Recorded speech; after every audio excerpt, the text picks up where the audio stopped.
So I have a quote that I want to start with from Florence Scovel Shinn. And she wrote, "Most people consider life a battle, but it is not a battle. It is a game." That's how her book, The Game of Life and How to Play It, begins. Now, the game of life is what we are in. And this game of life, just like any other game, has rules, challenges, interaction. There are skills to be had, exercises, movements to be made, educational, psychological roles to take on. And we play this game of life alone most of the time, sometimes as a group. All of us playing this game of life, we're all professionals. We're all artists in this game. There's remunerations to collect in this game of life. There's creative expression to fulfill in this game of life. And there's imaginative beauty to behold in this game of life. Now you may ask, what are the rules of the game of life? And do I have allies in this game? Am I truly alone in this game? Who or what am I interacting with? My opponent or opponents? What cards should I play? Moves should I make in the game of life? Well, let's answer a few of those questions. Let's start with who's the player and who's the opponent? Do you know the answer? It's you. You're both. Now, don't freak out. You don't have to prepare anything. You're perfect right now as you are. There's nothing that needs to be changed, or there's no test that you have to pass to be a participant in this game of life. There's any anguish you must endure to make you more deserving of winning the abundance in this game of life. There are skills to perfect and use, but you have them all. Just like Gary was talking about in the sacred reading section, you have the skill. And what is that skill? Choice. Now, choice is a great responsibility, but it's also a great power. You get to decide, maybe even change your mind and decide again. You're free to see it your way for your life. And the universe just aligns itself with you. Now, the main thing to remember in this, to answer this question, is what Dr. David Walker titled his book, You Are Enough. So I want to take a moment to do a constructive piece of self-talk, is how Dr. Walker put it. It's an affirmation, it's an incantation that we can do, and let's do it right now to set in motion. If it's not in motion, let's set it in concretize it, as they say, with this constructive self-talk. And could you flip to that slide, and we'll show that. There it is. Say this together with me. I am enough. I am more important than anything I will ever accomplish, for I am the sacred presence of life. It is with my enoughness that I now cause my life to look the way I want it to look. Take a look at that.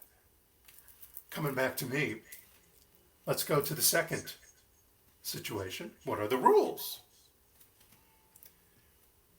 So, the rules are like this. There are 5 rules to this game of life. Are you ready? Declare what you want. Focus on what you want. Imagine what you want in all ways is present. Be grateful for what you want as you've already received it. And then the last rule is take confident action expressing what you want. Declare, focus, imagine, be grateful, take confident action. We must decide if we want to live by the principle or the precedent. Now, the game of principle tells us what we think, speak, practice, and serve shows up in the experience that we roll, to keep with the whole game idea. The only precedent that we want to have in our lives is the precedent to be mindful of the principle that I just spoke. That we are divine spiritual beings having a human experience. We are undivided from God, the source, presence, spirit. We are a vessel for change, a vessel for love, a vessel for infinite possibilities, and a vessel for good. Not only in our lives, but in service to others and to our world. That's the principle we follow. That's part of the rules. Next question, what moves should I make? Cards should I play in this game of life? Spirituality and mindfulness. Now, many people think that spirituality is not taking action. It's too heart-centered, some people think. Some people think it's too head-centered. It's impractical. Some people think it's even superstitious. But done holistically. Holistically means with your entire body, not just the actual body itself, the cells and everything, but from your mind, your heart, your gut, everything in your body. That's holistic. A full-bodied, bold, succulent with strong intentions and feelings. When you do the game that way, when those are the cards you play and the moves you make, it's not superstitious. It's not impractical. It's none of those things.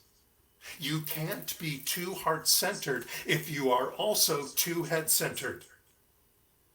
You can't be too practical if you listen to your intuition as well. You can't be too logical if you include imagination and heart as you visualize your purpose. See, you all of us have all the game pieces we require.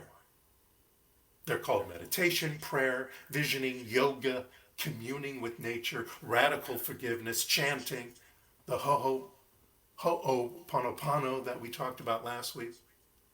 But just as a chess player doesn't usually win the championship on the first day of their practice, no one usually can just flip some switch in their head and their heart to enlightenment. It does actually happen that way. We don't always realize that the enlightenment is taking place. But with practice, we find the tournament, the game, easier and easier until it becomes just our second nature.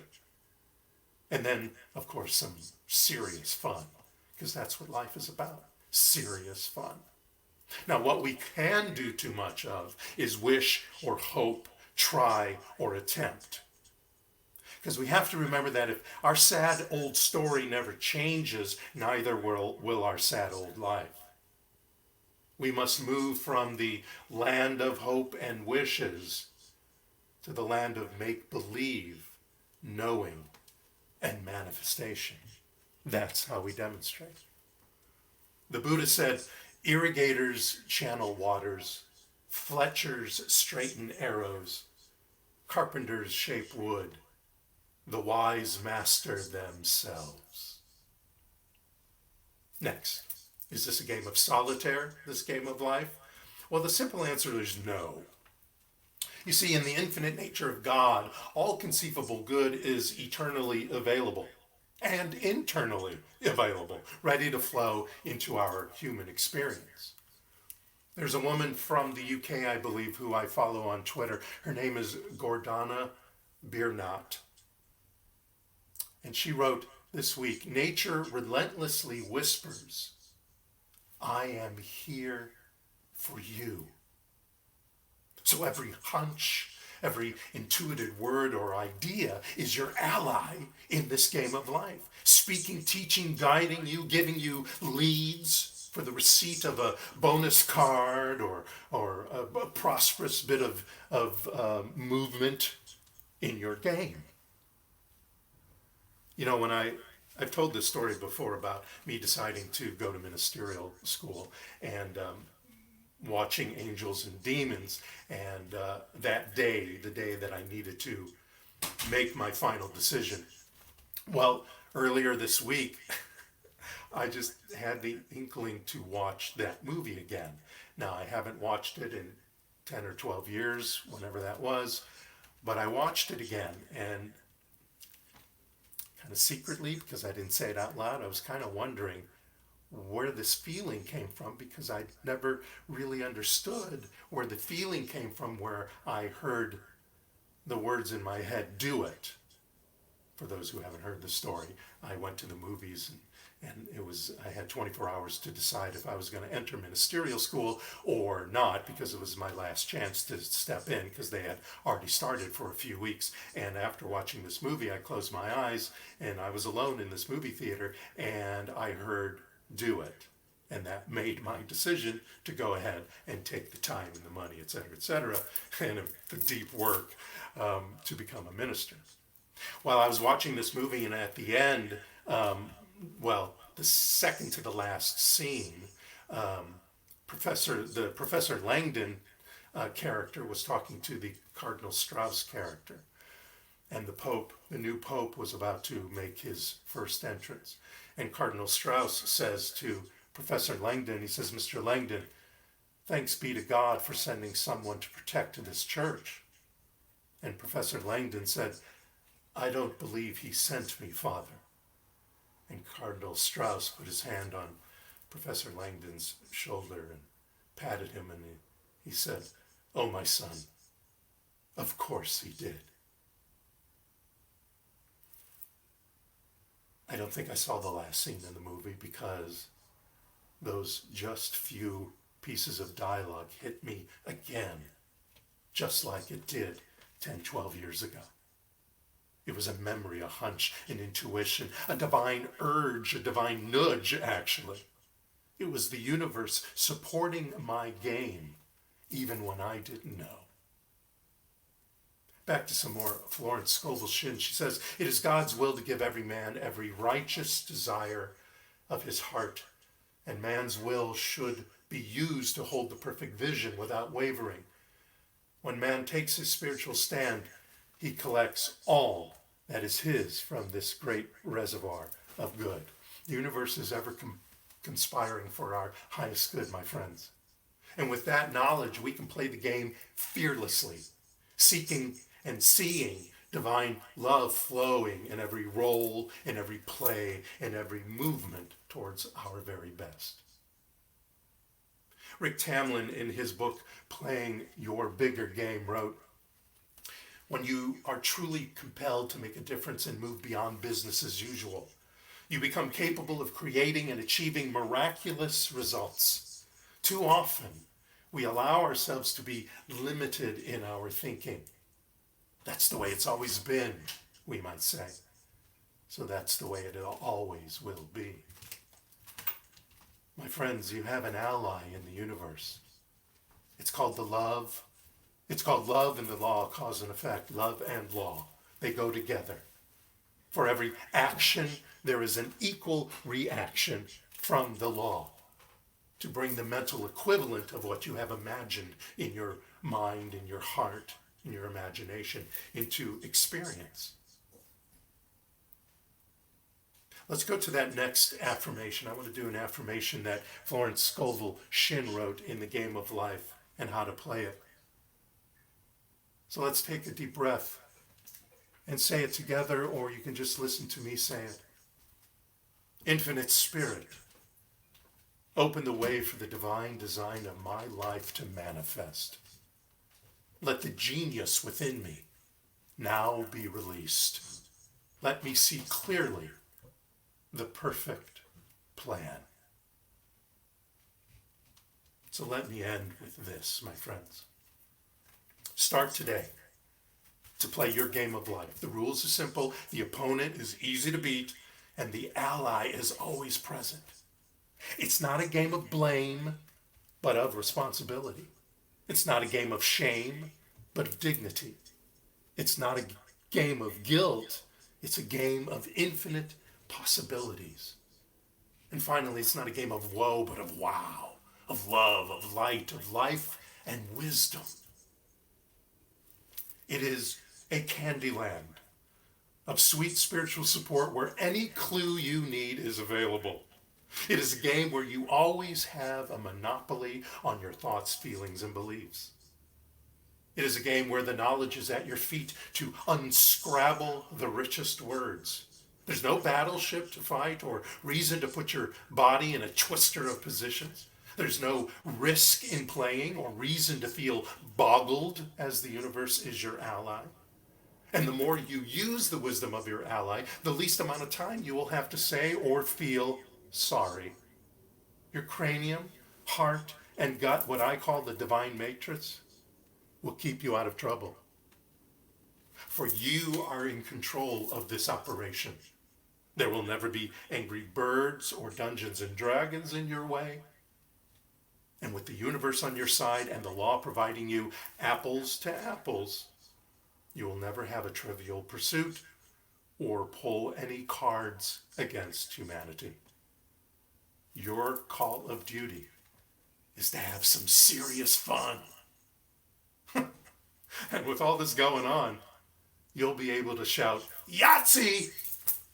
Every day. Are you ready? Take the first roll, make the first move, and let's get this fabulous, succulent, opulent, love-filled game going. Thank you so much. Namaste.